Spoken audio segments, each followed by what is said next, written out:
Henry VII, the shrewd founder of the Tudor dynasty, approached his son's education with characteristic pragmatism.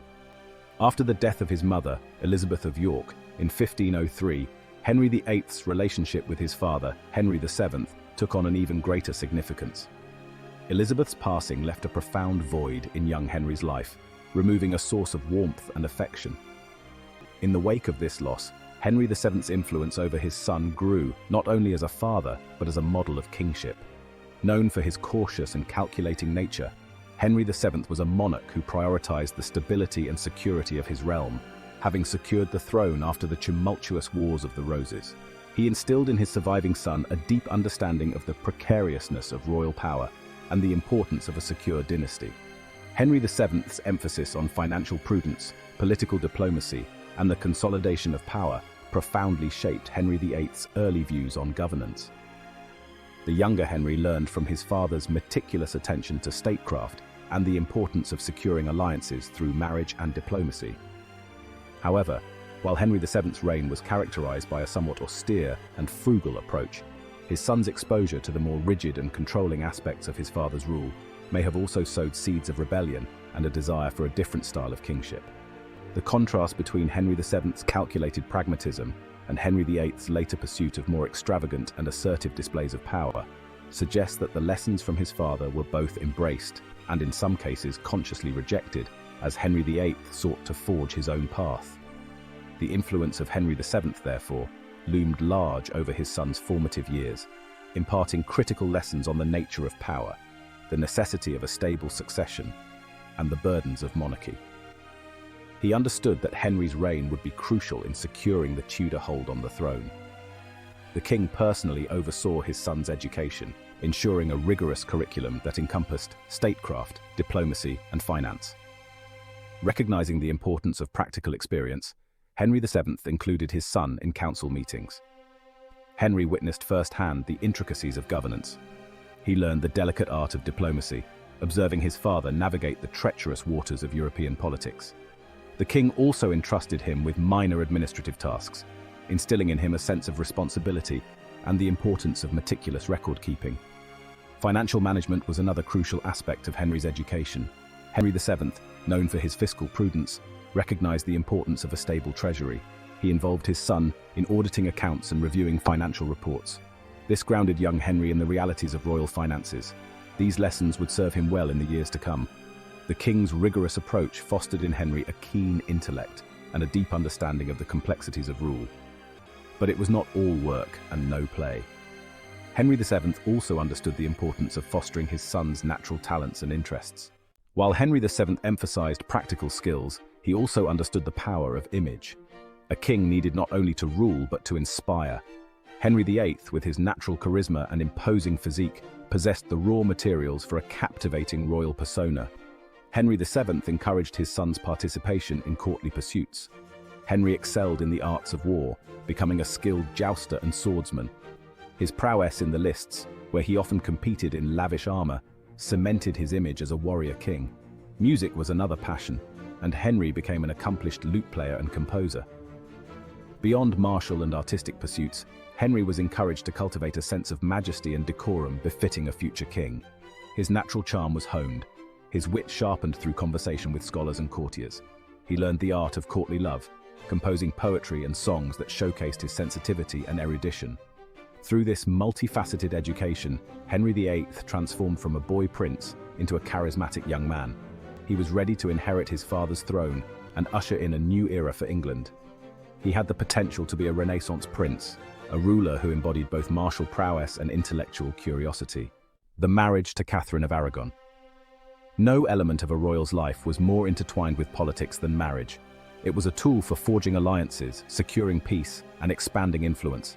For Henry, this principle was embodied in his union with Catherine of Aragon, a marriage that was as much about diplomacy as it was about personal connection. Catherine, the daughter of the powerful Spanish monarchs Ferdinand and Isabella, was a prize catch. Her lineage and connections made her an ideal consort for the young English king. Their marriage in 1509, shortly after Henry VIII's ascension to the throne, was a strategic masterstroke orchestrated by Henry VII. It was a union designed to strengthen England's position in European politics. the Anglo-Spanish alliance held immense strategic importance. It was a bond that promised mutual support and protection. It secured England's southern border and provided a counterbalance to the growing power of France, a common rival. Moreover, Catherine's dowry brought much-needed funds to the English treasury, bolstering the kingdom's finances at a crucial time. Beyond the political, the match initially held personal significance. Henry and Catherine shared a bond that went beyond mere duty. Henry had known Catherine since childhood, as she was his brother Arthur's widow. This prior connection added a layer of familiarity and comfort to their union. Despite the political motivations, Henry displayed genuine affection for his bride in the early years of their marriage. Their relationship was marked by mutual respect and shared interests. They shared a love of music and dancing, and Catherine, a devout Catholic, encouraged Henry's piety. Their shared moments of joy and devotion were well documented. However, the union was not without its shadows. The pressures of producing an heir and the political implications of their marriage weighed heavily on them. The question of Catherine's previous marriage to Arthur lingered. The legitimacy of their union was a topic of concern and debate. The Pope had granted a dispensation for their union, but doubts remained, particularly as the couple struggled to produce a male heir. This issue was a source of ongoing tension. This issue would cast a long shadow over their marriage and have profound consequences for England's future. The lack of a male heir would eventually lead to a monumental shift in the country's religious and political landscape. The death of Henry VII on April 21, 1509, marked the end of an era, closing the chapter on a reign characterized by caution and frugality. The cautious, even parsimonious reign of the first Tudor king gave way to the youthful vigor and exuberance of his son, Henry VIII. At just 17 years old, Henry VIII ascended the throne, eager to make his mark on England and the world, filled with ambition and dreams of grandeur. His coronation was a lavish affair, a deliberate display of wealth and power intended to herald the dawn of a new age, showcasing the splendor and might of the Tudor dynasty. One of Henry's first acts as king was to order the executions of two unpopular ministers, Edmund Dudley and Sir Richard Empson, who were seen as symbols of his father's oppressive regime. They were widely seen as instruments of his father's more oppressive policies, particularly in their ruthless collection of taxes, which had burdened the common people. These executions served as a symbolic break from the previous reign, a clear message that Henry intended to rule differently.